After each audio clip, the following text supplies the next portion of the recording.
আসসালামু আলাইকুম, welcome back to my channel. আশা করি আল্লাহর রহমতে সবাই অনেক ভালো আছেন। তো আপনাদের মাঝে আমি আবারও ফিরে আসলাম মজাদার একটা রেসিপি নিয়ে। তো আমার আজকের রেসিপিটা হচ্ছে দুধ চিনির পরোটা। তো দুধ চিনি পরোটার জন্য আমি প্রথমে একটি বাটিতে 2 কাপ ময়দা নিয়ে নিলাম।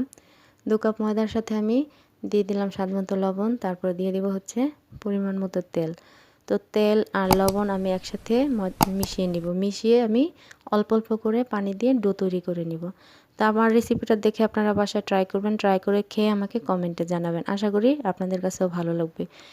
অসম্ভব মজার একটা রেসিপি। এটা যদি আপনারা বাসায় ট্রাই না করেন, না খান, তাহলে বুঝতে পারবেন না। তো আমার এখন ডোটা আমি ভালো করে মথে নিব। মথে নেওয়ার পর আমি কিছুক্ষণ রেখে দিছি। তো রেখে দেওয়ার পর দেখেন আমার ডোটা কত সুন্দর সেট হয়ে গেছে। তো এখন আমি এটাকে আবার মথে নিব। মথে তারপর আমি লেচি কেটে নিব। তো আমার রেসিপিটা যদি ভালো লাগে, লাইক, কমেন্ট, শেয়ার, সাবস্ক্রাইব করে আমার পাশে থাকবেন। তো আমি এখন একটা লেচি হাতে নিয়ে গোল করে ঘুরিয়ে নিচ্ছি। ঘুরিয়ে আমি এখন এটাকে চ্যাপ্টা করে রুটি বেলে নিব। তো দেখেন আমি কিভাবে করি, দেখতে থাকেন। আশা করি আপনারাও পারবেন। রুটি বানানো কঠিন আবার খুব সহজ। যারা বানাতে পারে তাদের কাছে একদম সহজ, আর যারা বানাতে পারে না তাদের কাছে অনেক কঠিন। তো আমি আশা করি আমার রেসিপিটা সবার ভালো লাগবে। তো দেখেন আমি প্রথমে গোল করে রুটিটাকে বানিয়ে নিলাম। তারপর হচ্ছে আমি পরোটা শেপ একটু পরে দিব। তো এখন আমার রুটিটা বেলা হয়ে গেছে, আমি দিয়ে দিলাম পরিমাণ মতো ঘি। এখানে আপনারা বাটারও দিতে পারেন, ঘিও দিতে পারেন, তেলও দিতে পারেন।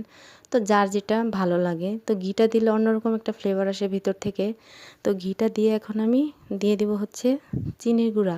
তো চিনিটা দানাদার হলে একটু প্রবলেম হয়। প্রবলেমটা হচ্ছে আপনার এই যখন বেলবেন তখন হচ্ছে উপর দিয়ে ফেটে ফেটে যায়। তো ফেটে গেলে তখন বাছতে গেলে রুটিটা পুড়ে যায়, সুন্দর হয় না।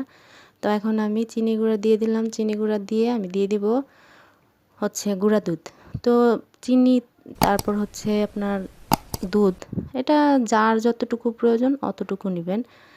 একদম যে বেশি নিতে হবে তাও না, কম নিতে হবে তাও না, পরিমাণ মতো নেবেন। আর যতটুকু যার ভালো লাগে অতটুকু নেবেন। তবে মিষ্টিটা বেশি দিলে অনেক মিষ্টি হয়ে যায়। তো এখন আমি দুকোনা ভেঙে নেব। ভেঙে আমি রেখে দিব কিছুক্ষণ এটা। তো আপনাদের সুবিধার্থে আবার আমি আরেকটা ভেঙে দেখাবো, আমি কিভাবে ভাঙি সেটা দেখেন। তো আমার রেসিপিটা প্লিজ আপনারা বাসায় ট্রাই করবেন, আমাকে নিরাশ করবেন না। তো এই যে আমি আবারও আরেকটা রুটি এরকম ঘি দিয়ে মেখে দিলাম। মেখে তারপর আমি চিনি দিয়ে দিতেছি। তো এরকম করে আমি দুইটা আপনাদের সুবিধার্থে দেখাই দিলাম। তা আপনারা যারা একদম নতুন তারাও পারবেন। একদম সহজ একটা রেসিপি, কোনো কঠিন কোনো কিছুই নেই। তো সহজ কিভাবে দেখেন আমি দিয়ে দিতেছি। তো এখন দিয়ে দিলাম হচ্ছে আবারও গুঁড়া দুধ। গুঁড়া দুধ দিয়ে আমি আবারও সে আগের মতোই ভেঙে দেব। তো আমার রেসিপিটা আপনাদের ভালো লাগলে বেশি বেশি দেখবেন, বেশি বেশি শেয়ার করবেন, লাইক করবেন, কমেন্ট করবেন, সাবস্ক্রাইব করবেন, পাশে থাকবেন। আমার রেসিপিগুলো যদি আপনাদের কাছে ভালো লাগে তাহলে আমার সার্থকতা, আমার সফলতা। তো আশা করি ইনশাল্লাহ সবার কাছে ভালো লাগবে। তো আমি চেষ্টা করি সহজ রেসিপি দিতে। তো আপনারা নিরাশ হবেন না।